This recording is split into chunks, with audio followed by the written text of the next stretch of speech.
We're back on the road to City Hall talking about the top issues affecting Manhattan in 2013 with political consultant Carlos Manzano, Catherine McVeigh Hughes from Community Board 1, Eleanor Tatum of the Amsterdam News, and New York One's John Weinstein. I know that east of Broadway, especially since September 11th, 10 years ago, we've seen so much growth there that it's actually a real problem, isn't it? And they were rebuilding Lower Manhattan. They were rebuilding it so it'd be a 24/7 community. So there were roughly 20,000 residents around September 11th, and 12 years later, the success is so many people want to be there. We have over 60,000. A whole bunch of candidates who say they want to be Manhattan Borough President and make sure these issues are dealt with. Give us the lay of the land.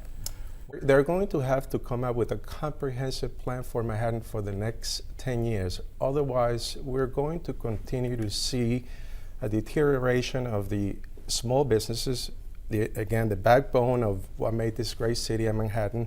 We're going to continue to see performing art spaces go out of business. In District 4 alone, over 30% of the performing art spaces have closed.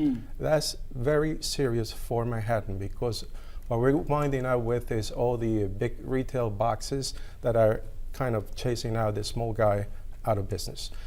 In addition to that, again, the schools we have serious overcrowding with the overdevelopment that we have in Manhattan.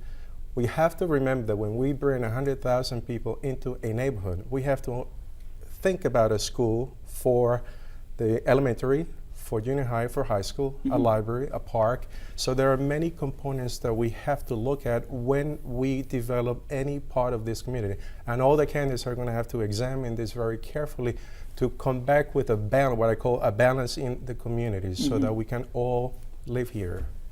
Other than Julie Menon, the other three are city council members. Yes. They're vacating their seats, so there's going to be a huge free-for-all on the west side, I know.